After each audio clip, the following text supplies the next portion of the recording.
ఏదైతే తెలంగాణ రాష్ట్ర ప్రభుత్వం 6 గ్యారెంటీల్లో భాగంగా మరి ఆనాడు అమలు చేసినటువంటి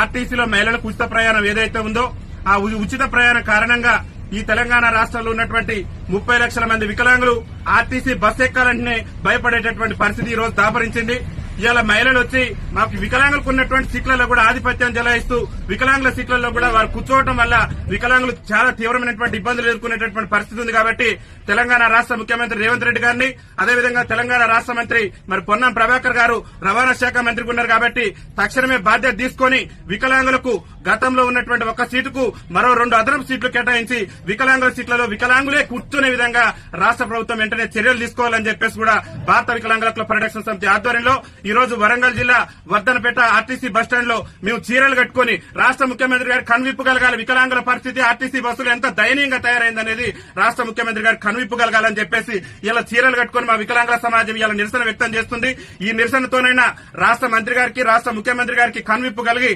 ఆర్టీసీలో అదనంగా వికలాంగులకు మరో 2 సీట్లు కేటాయించి ఆర్టీసీలో వికలాంగుల సీట్లలో సకలాంగులు కూర్చుంటే ఆ సకలాంగుల మీద క్రిమినల్ కేసులు నమోదు చేసి వికలాంగుల సీట్లను వికలాంగులకే కేటాయించే విధంగా రాష్ట్ర ప్రభుత్వం చర్యలు తీసుకోవాలని చెప్పేసి భారత వికలాంగుల హక్కుల పరిరక్షణ సమితి ఆధ్వర్యంలో మేము ఈ నిరసన కార్యక్రమాన్ని చేపట్టడం జరిగింది. ముఖ్యమంత్రి గారికి ఒకటే మేము విజ్ఞప్తి చేస్తున్నాం, మీరు 6 గ్యారెంటీల సంగతి ఏందో తెలియదు కానీ అవసరమైతే వికలాంగుల కోసం ప్రత్యేకంగా మీరు బస్సులన్నా ఏర్పాటు చేయండి. కానీ మేము అవస్థలు పడుతున్నాం, ఇబ్బందులు పడుతున్నాం. ఆర్టీసీ బస్సు ఎక్కాలంటేనే మా గుండెల్లో రైలు పరిగెత్తేటటువంటి పరిస్థితి ఉంది. ఎందుకంటే మా మహిళా అక్కలు మా మహిళా చెల్లెలు తోసుకుంటూ పోతున్నటువంటి క్రమంలో వైకల్యం ఉన్నటువంటి మేము అంగవైకల్యంతో బాధపడుతూ ఒక పక్క దుర్భర జీవితాలు గడుపుతూ ఆర్టీసీ బస్సు ఎక్కాలంటే మరి చాలా తీవ్రమైనటువంటి ఇబ్బందులు ఎదుర్కొంటాం. కాబట్టి రాష్ట్ర ముఖ్యమంత్రి గారు వెంటనే స్పందించి ఆర్టీసీలో మరి వికలాంగులకు అదనపు సీట్లు కేటాయించడంతో పాటు వికలాంగుల సీట్లలో వికలాంగులు కూర్చునే విధంగా మరి జీవోను జారీ చేయాలని చెప్పేసి కూడా రాష్ట్ర ముఖ్యమంత్రి రేవంత్ రెడ్డి గారిని విజ్ఞప్తి చేస్తూ దాంతో పాటు కాంగ్రెస్ పార్టీ ఎన్నికల మేనిఫెస్టోలో కూడా చెప్పింది ఆర్టీసీలో ఒక మహిళలకే కాదు వికలాంగులకు కూడా ఉచిత రవాణా సౌకర్యం కల్పిస్తామని కాంగ్రెస్ పార్టీ అభయాస్త్రం మేనిఫెస్టోలో పేర్కొంది. కాబట్టి